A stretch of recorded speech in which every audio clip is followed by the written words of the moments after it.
All right, good evening to all, and welcome to the Cincinnati Art Museum. I'm going to say the least important thing that you'll hear all night, which is that my name is Cameron Kitchen. Really, I stand here really representing a really wonderful team at the Cincinnati Art Museum and among a group of incredible community partners working in collaboration. I'm so thrilled tonight to bring us together around this wonderful Black Future series, a conversation on Black art collectives past, present, and future. On behalf of the museum and our distinguished panelists and our community partners with whom we've co-organized, co-created, collaborated the Black Future series, welcome. We're so glad you're here tonight to explore the venerable history, vital and present, and critical future of Black art collectives in our city, in our community, in our region, and beyond. It's my honor to set the stage, that's all I'm here to do, for the artists, historians, and activists you've come to hear. In the galleries upstairs, I hope, and I know you have, had a chance to enjoy major exhibitions here at the Cincinnati Art Museum in our galleries. Particularly tonight, I'll point to Working Together, the photographers of the Kamoinge Workshop, and David Driskell, Icons of Nature and History. Wonderful exhibitions that if you have not had a chance to see, or you just want to pay another visit, they will be open through May 15th here at the Cincinnati Art Museum. The exhibitions are doing tremendously well and shows that there is room for new insight, new scholarship, and beginning to write chapters of art history that should have been written long ago. When our curatorial team, our learning and interpretation team, our community engagement team set together with community partners around Cincinnati about the meaning of these two projects, David Driskell and the Kamoinge Workshop, a work of 16 centrally important Black American artists presented in our main exhibition gallery side by side, they felt called to the sheer excellence of the artwork, the artist's shared commitments to mentorship, opportunity, scholarship, and visibility of Black artists in histories and institutions, and to collective action towards advancing those goals and expanding the space, both psychological and physical, within our museums for artists. Those artist values were the genesis of our work with 5 visionary partner organizations from our community: Artworks, Cincy Nice, Ohio Dance, the Robert O'Neal Multicultural Arts Center, and Wordplay Cincy. Together, these partners and a dedicated team have imagined and brought to life a series of happenings, a series of conversations, and everyday actions here at the museum, in visitation around the museum, and the conversations that happen in our galleries that engage Black visual and performing artists and the broader public in building mentor networks, creating and occupying creative platforms, nurturing artistic growth and excellence, and sharing and honoring histories. The work brings me joy because of the learning we get to do with and from one another, and because of how we lift each other up by working together, Kamoinge, and because it lives out the fundamental purpose of the Cincinnati Art Museum to inspire and to connect our vibrant communities through the power of art. I'd like to do the sort of the business of the night before we turn it over, and to say I want to thank our sponsors. And I do more than that, because I say that the sponsors step forward with the museum because they believe in the mission, they believe in the people, they believe in the work, but they believe in the community first and foremost. They believe that the Art Museum is here to support the community, so by extension, they make our community better. So I point specifically to GBBN, to LPK, to the Arts Midwest GIG Fund, to Ohio Humanities, to the National Endowment for the Humanities, and the tens of thousands of people who give generously every year to the Arts Wave Community Campaign, which is right now in season. If you have not made a pledge yet to Arts Wave, do it from your phone right now, right this minute, as we're doing introductions. Please. Tonight, we're privileged to convene a conversation among 5 artists, historians, and activists whose work has taken them far and wide, but who Cincinnati can still claim as its own. So I look across and I see a few friends of long standing and a few new friends as well.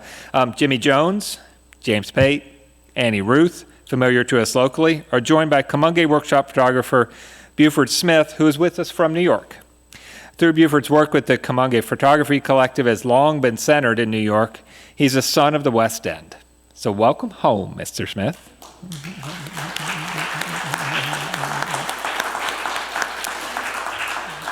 Thank you. We are so proud to have your work on the walls of your hometown museum, and delighted to have us with you tonight. It is long overdue, and here we are writing the record. Leading us in this distinguished panel and discussion is a woman who many of you already know through her tireless work to calibrate, advance, and preserve African American culture and advancement through the arts, history, and education, a close partner of the museum many times over, and I hope many times again in the future, a great change maker in our community, the founding director of the Robert O'Neal Multicultural Arts Center in the West End, Toilynn O'Neal.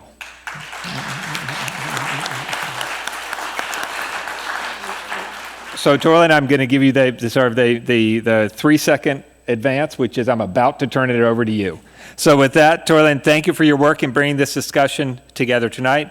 We're honored to host on behalf of all who have supported and all who bring us together and all who believe that writing history is a never-ending project, always finding new, always finding what we didn't see before and asking ourselves why. With that, Toilynn, it's yours. All right. Thank you very much, Cameron, for the wonderful introduction. I am so excited this evening and humbled to be in front of this wonderful panel. I hope that what we share with you today gives you some insight and some energy around the significance of Black collectives and Black art groups, and also gives you a sense of the integrity and the space of bringing these type of stories to a great place like the Cincinnati Art Museum. I had the pleasure of working here for 5 years, and I've loved that the museum has been a great partner to bring in major exhibitions as well as to have this local focus. So as Cameron said, I am Toilynn O'Neal, founding director of the Robert O'Neal Multicultural Arts Center in the West End. Several of our panel members are from the West End, and I'm going to start off with them just basically introducing themselves to you so you can kind of get a feel about them and their work and their passion. So we'll just start with you, Mr. Jimi Jones. Yeah. My name is Jimi Jones. It's an alias, just in case you're looking for me. I started off at the Arts Consortium when I was younger, when I was a kid. And through that Art Consortium network, I met other artists, and we made a collaboration of a group called a Neo-Ancestralists. This Neo-Ancestralist group actually grew quite nicely. We got a chance to interact with artists from New York and do shows at the Contemporary Arts Center. I think we did about 5 of them. And the Neo-Ancestralists consisted of some of my pals, Tom Phelps, Kenny Leslie. And through that group, we moved quite a bit. Need more? Sure. Okay. I think, and also tell a little bit about your passion of your artwork.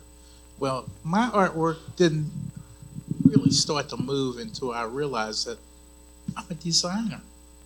I went to design school, and I actually integrated design with my fine arts. So I struggled with painting until I came up with the idea of being a designer. So then I started using all of my design tools, integrating them in with my painting, and then my paintings started to move. I actually thought I knew what I was doing. And since I've been doing it for a little while now, I really know what I'm doing. So anyway, that entity of combining design with painting made me come alive, because I actually was using all of my skill sets instead of trying to just neglect one and impose the other one on it. So that's me. Thank you. Thank you, Mr. Smith. Thank you. My name is Buford Smith, and I'm a hometown boy who said that you can't go home again. And I would like to start by talking about Kamoinge. That's when I really started becoming a serious photographer, which was in 1965. I was about, 5 years old then. I met Roy Dicaraga, a famous photographer who worked with Langston Hughes on the book Sweet Flypaper of Life. And I met him at the Paul Robeson concert at Carnegie Hall. It was Paul Robeson's last concert. And I saw Roy. I said, well, I want to find out who is the photographer that's covering this. No one knew what he looked like. So I saw Roy. He had a camera around his neck and he looked professional. So I said, you must be Roy Dicaraga. And he said, yes. And I was so excited, my strobe went off into his face. And I have a photograph of him like this. So that was my introduction to Roy Dicaraga, which came into Kamoinge. So he said, "Oh, you a photographer? I know some black photographers I would like to introduce you to," which turned out to be Kamoinge. And so I met the guys from Kamoinge, and that was my beginning of serious photography as an art form. We did social documentary, etc., but we also talked about craft. And a lot of times, the black artists, we put in a box in the sense that it's always a social, economic kind of images. It's not about craft. But Kamoinge was also about craft, and which they are today. With the Young Turks, what I'm talking about now basically was the ones from 1965, the ones who are in this exhibit that you see now. Those are the original members, but the ones came after that, they're strong too. They're still some of the greatest photographers in the world as far as I'm concerned. And we talked about craft, light and dark, printing, et cetera, et cetera. So I will leave it at that when you can pick up on something else. Okay, thank you, Mr. Smith. Miss Annie Ruth. Hey everybody, I'm Annie Ruth. By profession, I actually integrate visual art, literature, and arts education. I think the biggest part for me is the community engagement and connection to young people, making art accessible. So I met most of the folks here through my interaction with the Arts Consortium in the early 90s. But I often tell a little story about I met Mr. Robert O'Neal first before his daughter, because I was actually on the street corner giving out posters to people. And he said, "You gotta meet my daughter, Toilynn, you gotta meet my daughter, Toilynn." And so that was actually the first art collective that I connected with. She was doing something very unique and very modest about this. It's called Art for City Walls, where she took the art from community artists and began to place it throughout City Hall, the Urban League, and different places like that. Very non-traditional places of exhibiting art and engaging the community. And so I've kept that tradition going with always connecting with schools. And on the lighter side, it keeps me young. I think that's my tap into the fountain of youth. That's probably why I look like a little girl up here, right? I'm zapping all the energy from the young people. Mr. Pate. My name is James Pate, and I consider myself, like Jimmy was saying, more of a designer than anything else. That's really my base. And when I say that, I mean that in a way, by way of production. So fine art is something that I think is just it's the act of designing. Even if it's organic and very freestylish and intuitive, you're still in the act of designing this work, you know. And then that can go across the board with any profession, pretty much, you know, where you in this act of designing. So I also is an early student of the Arts Consortium. And growing up in Cincinnati and going to the Arts Consortium, you know, I was fortunate to be around that. It was a really rich artistic environment, like heavy rich. And throughout my stay in Cincinnati and my career on through, you know, teenagehood and, you know, early adulthood, I was constantly in really rich artistic environments. Going to the Creative and Performing Arts School, really rich environment, and going to Central State University where I met Bing Davis. Well, actually I met him prior to that, but where I kind of studied with Bing Davis. Just really, really rich environments. And it brought me to a place of being able to, you know, to design pieces, you know, that have a certain intent on communicating a certain, you know, theme, and just upfront, you know, with it pretty much. You know, just came from this rich environment, and I was sort of naturally an art educator. So I've done art education throughout. When I was at the Arts Consortium, Fred Bond, he was the director there, and I might have been 15 years old, and he put a bunch of art supplies on a cart. He said, "Just go on up in there and just roll it up in the, you know, up in the projects, up in the hood, and just." You know, you come around, the kids are going to come around and just show them, you know, something, just teach them something, you know. And I was like, all right, I'll do that.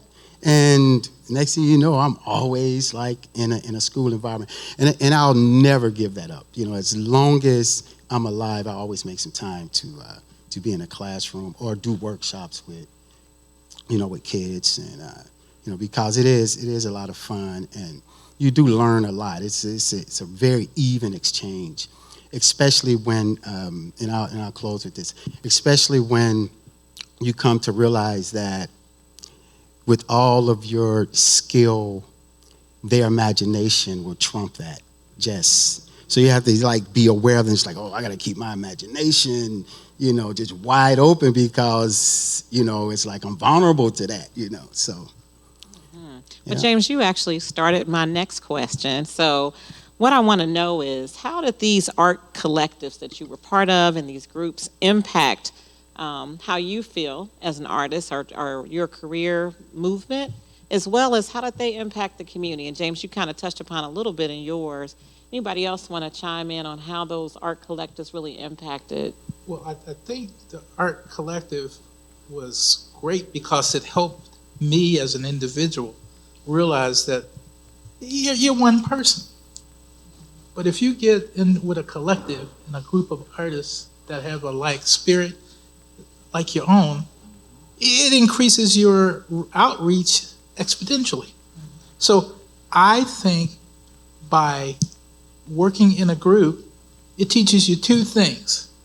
You gotta be a little humble, because you would first think your idea is the best idea that's ever lived. This gives you a chance to just shut up and listen to other people. And since I was in this neo-ancestralist group, I was the youngest one there. So I was always surprised when they listened to me. I'm the youngest one there, and they listening to me. And I was the youngest one there by 10 years or so. That's a big difference. And I think by them allowing me the idea that I can actually lead helped me quite a bit. And then I'll just leave with one little caveat. Listening to other people. Remembering that you're not the only one. That other artists can teach you a lot. And I think that's the thing that really helped me the most by working in that collaborative. Mr. Smith. Yes, I was very, very brief with my introduction. I didn't know how long I had. But getting back to Kamoinge, Kamoinge taught me craft. I kind of mentioned that before. And we were a family. It was about, 12 of us then.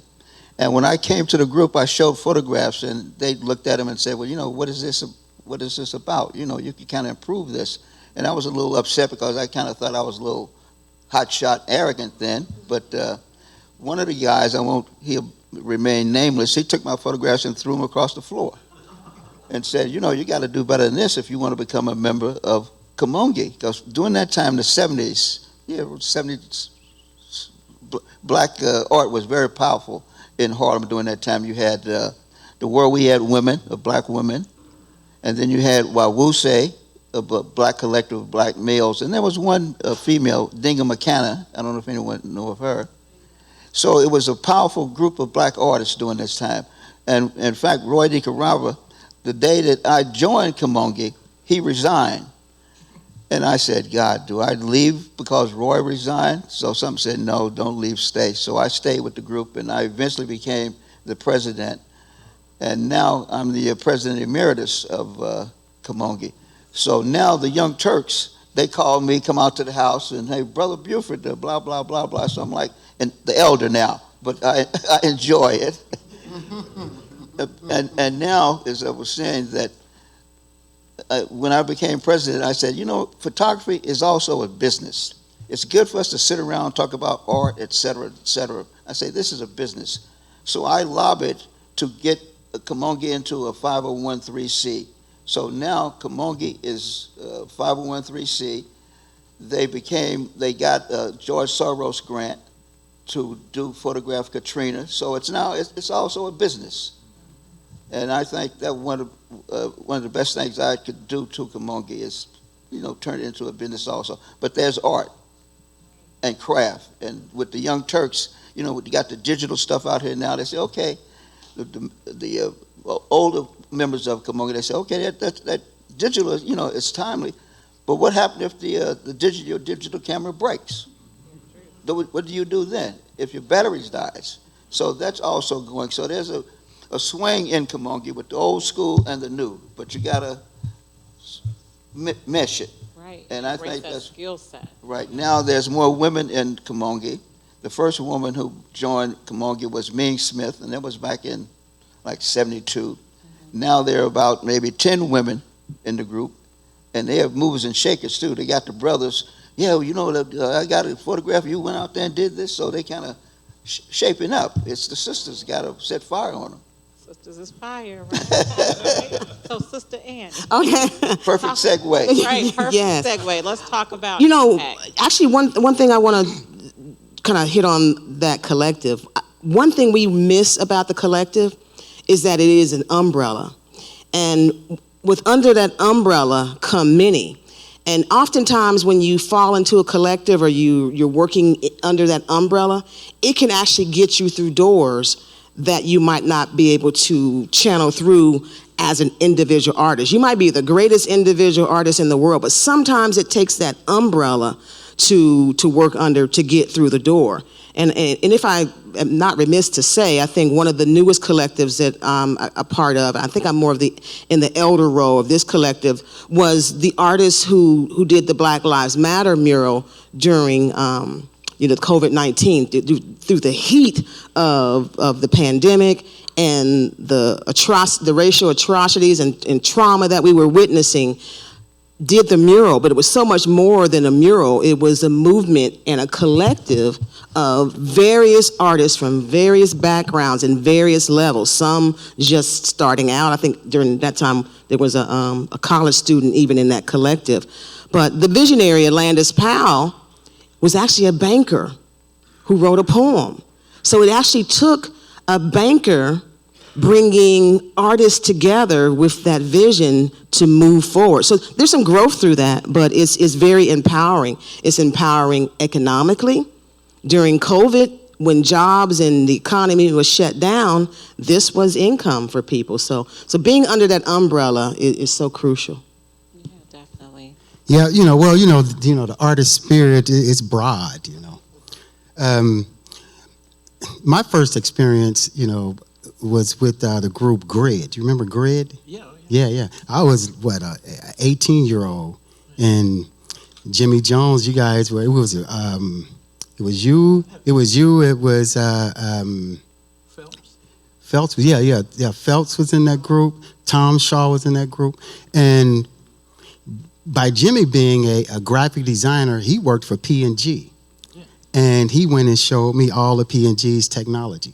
Like it was, because it was right on the cutting edge, going into digital, and design was being generated by computers and whatnot. You remember when P&G because P&G could afford that early on stuff, and that's the kind of thing that collectives, alluding to what you were saying, that's the kind of thing that collectives can do for you. In fact, as a spinoff, like the sub things, I think.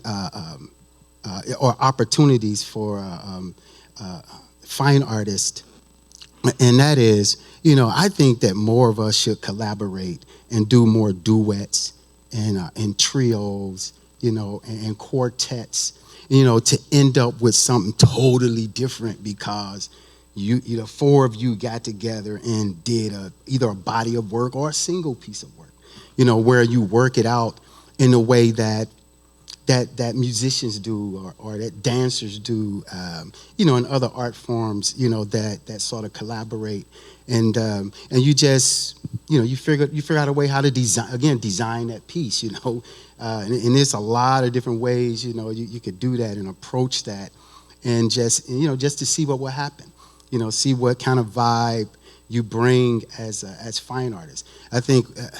And this is just personal. I think we're missing out on something. It feels like, maybe not, because we're so isolated. Probably writers, is probably the next art discipline that gets that kind of isolation going. But I think that it's I mean, like I said, under that, you can just enter in spaces that like you wouldn't be able to enter into if you as an individual. So yeah, it was great, and and I appreciate it. It set a standard for me because, like I said, as an 18-year-old, there were catalogs produced, which is the main document that an exhibition occurred. You can't really overlook that. Just have an exhibition and then there's no catalog. It's very dangerous. Driskell was big on that. He was the one that led the way with exhibitions being cataloged. It was the documentation is very important. So Grid had to. I remember when Tom Shaw and you guys collaborated on designing that. Mm-hmm. So I was learning this stuff, like just by being in that group.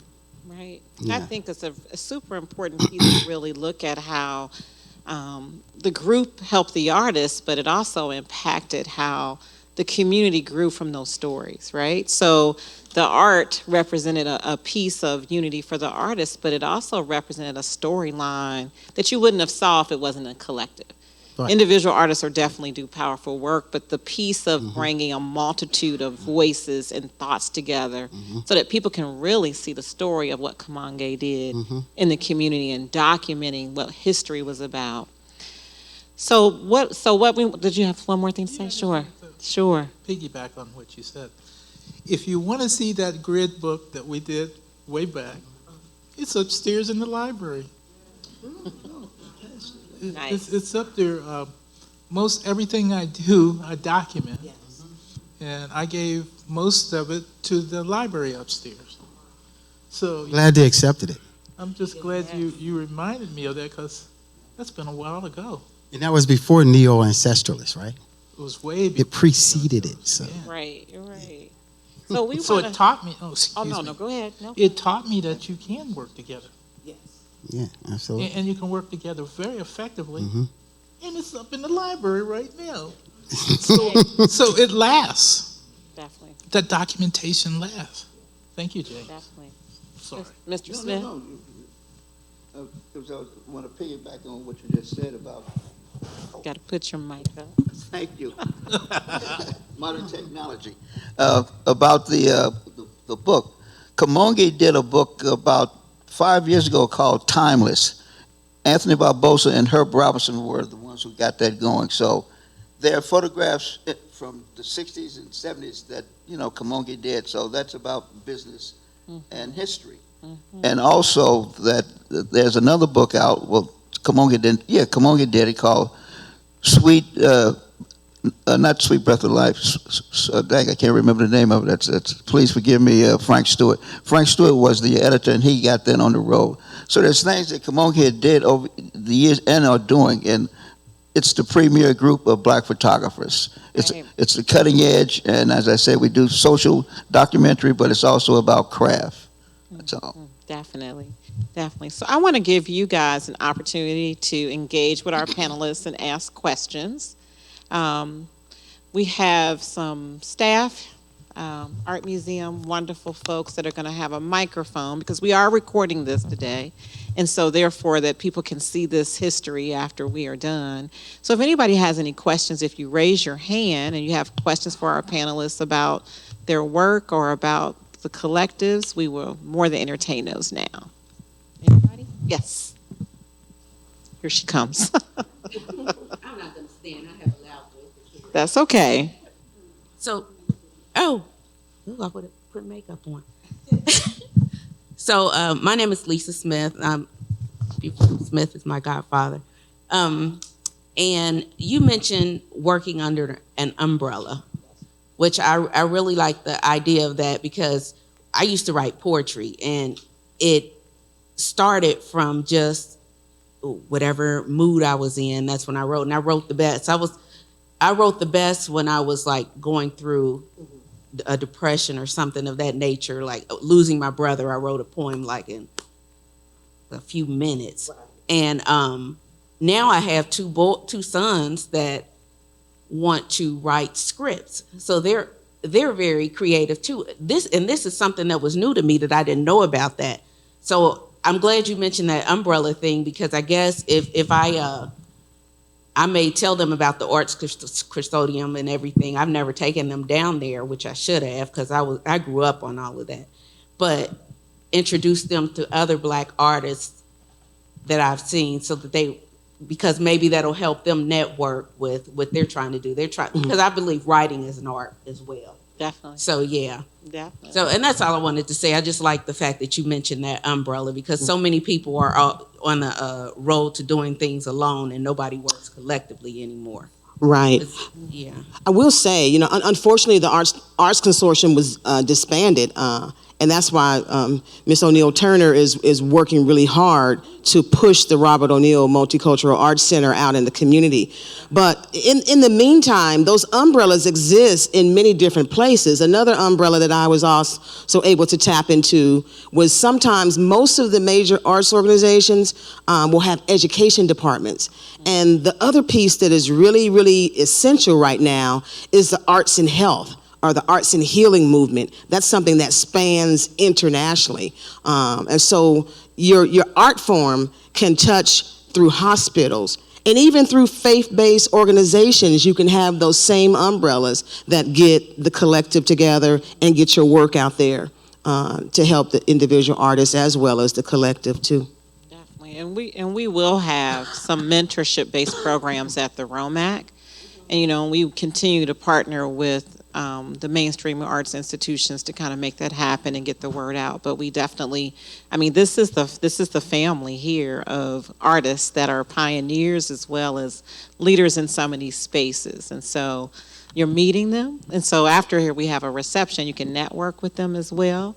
But I think it's part of connecting. And that's why these collectives and these organizations are so important.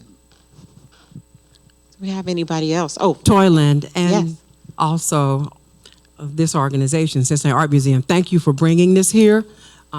I am so excited. I think we had did everybody say Arts Consortium on the stage? There was a connect with Arts Consortium? Art Consortium in West End. So you have 3 West Indies, and I think this is so exciting, because it also gives energy to what Toilynn is doing now. The ROMAC Center is coming up, so we're going to have a new version of the Arts Consortium. So I'm so excited about that energy. I'm Cynthia Lockhart. I'm an artist who came from fashion design, and the person who called the artist out in me was Tom Phelps. He looked at me one day and he goes, "I want you to do a show down here at the Arts Consortium." I'm like, I make handbags. I design clothes. He said, "Just go and think about it."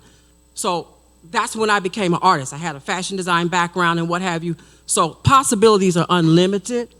They are unlimited, whether you are a poetess or poet, and whether you do the spinning of the music. It's all art to me.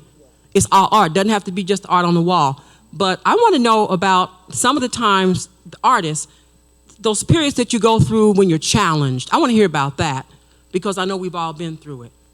The challenging times. One of the things that I've been challenged quite a bit, I guess, but one of the things I find most important is if you stay still. Oh, it's a microphone. yes. Yes. Who knew? Well, anyway, I found that one of the things that happen, if you stay still too long, they'll catch you. So I have spent my career moving around. Like I have shows up in Cleveland right now at the Dayton Art Museum. I'm not just saying that to brag.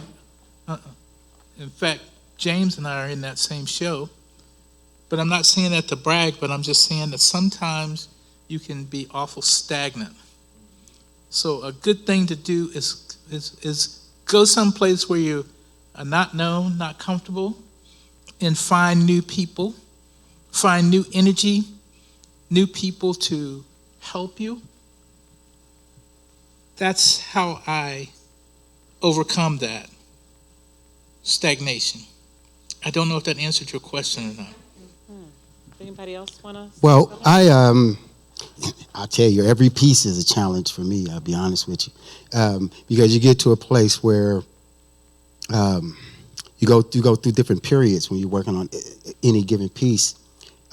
Emotionally, the energy in the piece can be changing and whatnot, and and or you might be experimenting with some new technique, and it's challenging you to figure out what the heck you're trying to do, and so you get to a point where you have to just will a piece to completion.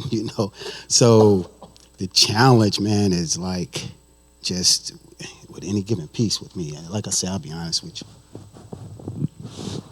For me, the challenge is staying relevant, but yet authentic. Because sometimes as an artist, particularly I think a lot of younger artists fall into this category, and I think I kind of fell into it and kind of moved my way out of it when I was younger. When you kind of see other artists kind of booming and doing, you're like, well, maybe I should do something like they're doing. But the challenge is staying relevant, but yet staying authentic to your voice. And you saw it on the screen, one of my most powerful pieces came when I was caring for my mom in hospice care. She was actually dying. So that month that I was caring for her, I was actually working on the art. It turned out to be one of my most powerful pieces because I was truly pouring my heart and soul into it. So that's the main thing I would just share with the audience. Stay relevant, but stay authentic through that. But the relevance, it seems that that's a fallout from being honest. So at any given point, any given error, whatever happening, whatever, if you put your spirit, your honest spirit into the piece, it seems like it's gonna have some relevance. I agree. Yes. Yeah. Mr. Smith, I'm sorry. Oh, go ahead. I was just going to say, one of the things that I like to do is try to. Microphone. I'm sorry. This thing's following me around. I'm taking it home with me tonight. Well, anyway, one of the things I like to do is I like to sort of take a slight look into the future and try, instead of just doing what's on the news or what's dominating the news cycle right at this moment, sometimes I like to go a couple steps ahead of that. Now, no one can actually see the future, but I can use that as a way to move me forward. And then I come back to the real world that I live in now. So I constantly move back and forth that way, as well as getting myself in another physical environment. Mm-hmm. Sorry about that. No. I respect my elders.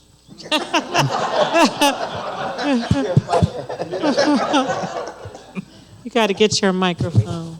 Oh. Follow me around. You got to take yours home too, then. Definitely. To stay on topic here is how I attempt to stay relevant is that the young Turks come to my house and they talk about art, et cetera, et cetera. And I think that what I do is I don't just concentrate on photography. I think about painting, literature, cartoons. I have so many cartoons that I cut out the newspaper that I have to send my friend in Cincinnati, Richard Costa. So I stay relevant with that. And there's a lot of young photographers that now they're into computers and all sorts of stuff. So you got to compete with that. But above all, be true to yourself, and because there's a thin line between being ambitious and being an opportunist. And I've been out here for a number of years, and I learned from Roy Dicaraga, know your worth. So it's tricky out here. Plus, you see the young guys. Oh, he got published, he got this, but that's up and down. So don't let that worry you. Just keep doing what you're doing. Be true to yourself. Okay. Oh, one more thing. I'm sorry.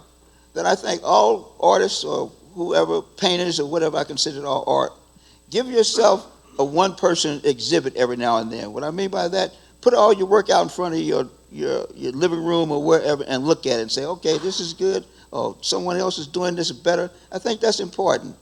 Don't just live in a vacuum. And see paintings also. Don't just look at photography or whatever your art is. That's cool. Okay. Hey, my name is Asa. I'm the one on my knees crawling back and forth. I hope you got some good pictures of me. I got. You got We got plenty. So I guess I just kind of have a follow-up to what you guys are talking about. So I hear what y'all are saying in terms of being relevant, but also authentic. So I myself, as a photographer and an artist, also an entrepreneur and a business person, and I'm business minded. And as someone who's in their like late 20s, emerging as an artist, also trying to make a living off this thing, it's challenging because we're in this age where like, you know, social media is king, and if you're not pushing out stuff constantly, you're not gonna get, like, for me, it's a goal to get like national clients consistently in terms of the work that in terms of who I'm shooting for and things of that nature. And in talking with these peoples and these photo editors and whatnot, they're saying you need to continue to make work, and you need to continue to push it out. You need to continue to have a presence online and on social media. So I feel like it's such a challenge. Like, do you have any advice? I know this is like kind of new for all of us, but it can be challenging because like I'm out here sitting like as an individual pushing work out that I don't really care much for, but I'm doing it to be relevant so I can continue to stay in the minds of these organizations and these companies. But also the thing that's soul sucking is like, oh man, it's not work that I really truly love, and it's not something I'm able to put my time and care into. But I'm like, there's this interesting like pull between like it's like a hard double-edged sword. And so like any advice and sort of like navigating that, because like I'm trying to take care of my family, but I also want to make something I'm proud of. One thing we haven't mentioned, and I'm going to say it's been really key and crucial for me, is think strategically. You know, establishing strategic partnerships that cross over different areas. Like I have strategic partnerships that cross over the continents. It's creating international strategic partnerships, creating strategic partnerships with healthcare organizations, creating strategic partnerships with schools. Because not only, like give you an example in terms of the business side of art, not only do schools buy art or posters or those who write or books, they also purchase your professional service, your expertise. So just when you're thinking about it, think collaboration, of course, with other artists, but also think strategic alliances and partnerships too. That'll help move you forward as an individual artist, and also will help, say, the museum as well. Well, I would say,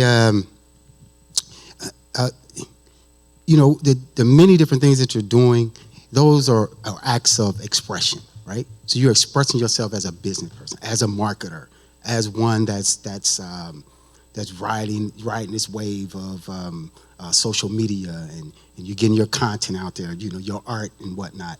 And you mentioned feeding a family and, having to make these decisions of putting stuff out there that, is to catch a fish primarily, and it's not really something that, that you've, I don't, if I'm understanding your question, something that you should be pimping or something, So I would say, first of all, just to focus in is that, feeding your family has always got to be paramount. So whatever sacrifice you may have to make, if it's not causing anyone any bodily harm, then, that's, how that decision is just right, that's made, right?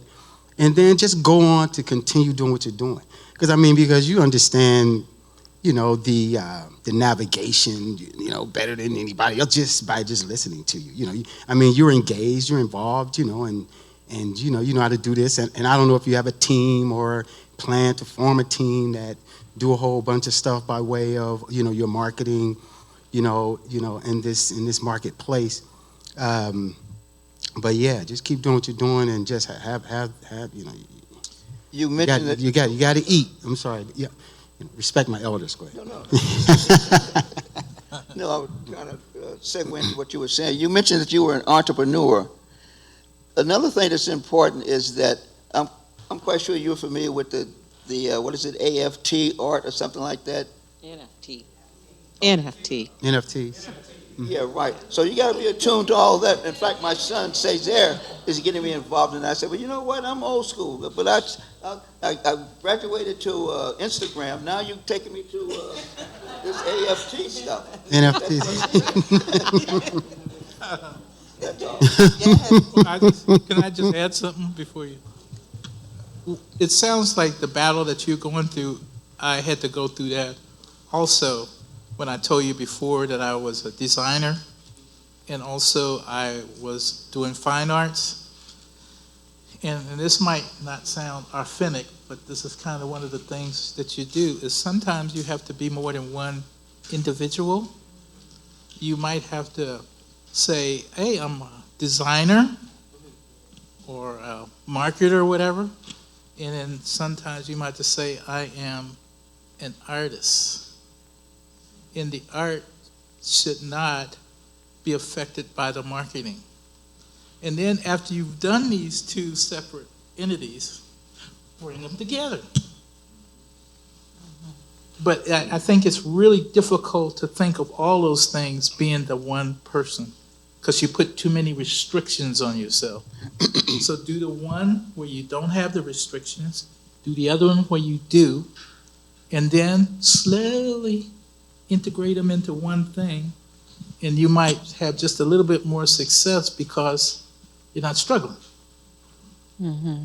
And I'm going to add, lastly, it's a season for everything, right? There's a hustle season, there is a prosperous season, there is a confusion season, and the reality that we evolve into where we're supposed to be anyway. So we have one more question. Hi, I was actually going to ask you all to reflect on mentorship, but instead of reflecting on it, you just did it. So thank you for that. Okay. I'm Nathaniel. I work here, and I've had the opportunity to work with some of you, and I just gratitude for that. It's been amazing. So I wanted to ask you to reflect, instead of on mentorship, a little bit about place. So we have people on the stage who are from here, who went elsewhere to sort of pursue their artistic careers and work in amazing collaboratives. And we have people that have come from elsewhere and now work here in their artistic practice and pursuing collaboratives. So I wonder if anybody wants to reflect a little bit on what you've gained or lost, or what it means to have come here or have left here to work in a collaborative. As in the city? I actually can say I actually grew up in Cincinnati, Ohio. My background with the military took me traveling overseas, and then eventually I actually moved to California early on as a young wife and mother to raise my family. But I would say it is so important to get outside of whether it's your neighborhood or your city and really see so many different perspectives. I mean, even traveling internationally, you know, even throughout the continent of Africa, there's so many different countries. Like, you know, working and doing work with people in Kenya was totally different from working and doing work with people in Nigeria. So, or Europe, or England or Holland. Is like, okay. So it gives you a wide perspective. And take not only that wide perspective to other countries or other cities, but other cultures. Find someone totally opposite the spectrum of you, and it'll work. Well, I can say growing up here and getting the foundation that I got from the Arts Consortium. At the time, it was Tyrone Kenny. He was the instructor, and he opened me up to the world of academic art when I was in the third grade. And I was so fixed on his demonstrations and his drawing methods to the point where after I sort of learned that stuff, learned how to gesture draw, you know, while I was in the third grade, you know, so my art maturity because of that, you know, and aptitude, you know, it was pretty high. So it made me very confident, even though I was really shy and bashful, you know, typical artist, little skinny kid that didn't want to, you know, do nothing but just observe, you know. But that foundation, it just gave me enough confidence to just go all kind of different places, you know. So, and I mean, I haven't lived in very many places, but I've traveled like a whole bunch of places because of, you know, the art involvement and the art skill that I gained as a kid here in Cincinnati.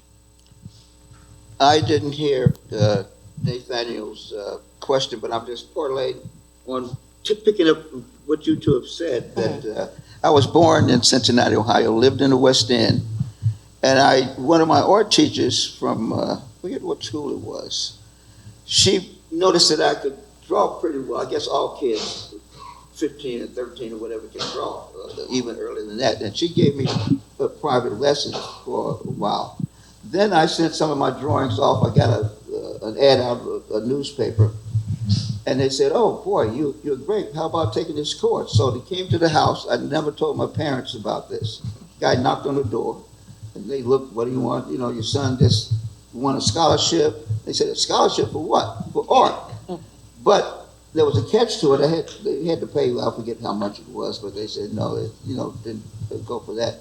But anyway, that was basically my art background. So I've always been self-taught, even in photography, which is nowadays being self-taught in photography. That's old school. Photographers today, they all are academics. They do 5 or 6 different things: video, computers, everything. So being self-taught now is, that's old school, but you got to learn, which I'm doing. And my son is bringing me into the, what is it, FC? NFT. NFTs. My son is bringing me into that. I'm not kicking and screaming, but I'm kind of, well, you know what, blah, blah, blah. So When you get that first check, you'll see. yeah, okay. I'm going to hold you to that.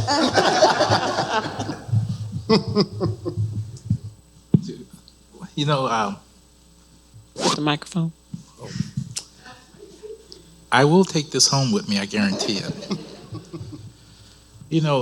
One of the things that I so love about art is I've had the pleasure of working at Procter & Gamble Company, which you guys already know. And every time I would go out of town on a job or a project, I'd say, since you sent me all the way over here, I want to stay for 3 more days to see all the different museums and things. And so I got to see all the great museums. I'm not bragging. I'm actually telling Yes, you myself.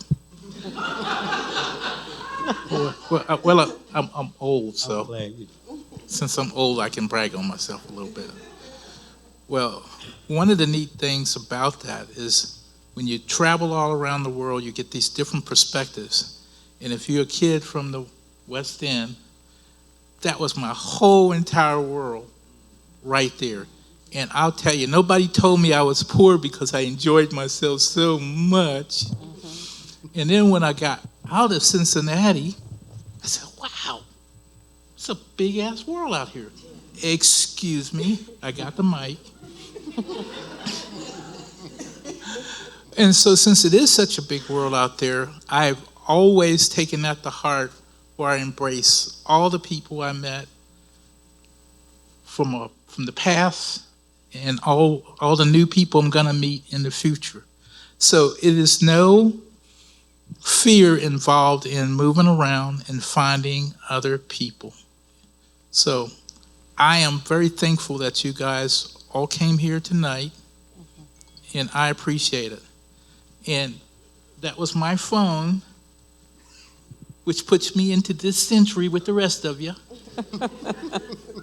But I didn't pick it up. I almost did, though. I almost picked it up. So thank you so much. And thanks for indulging me.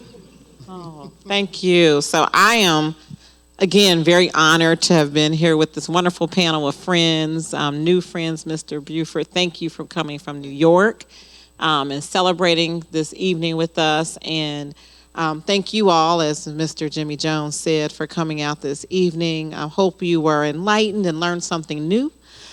We do have a reception following this that you are all welcome to come to and engage with the artists and ask more questions. And I am very honored. Thank you. Thank you. Thank you.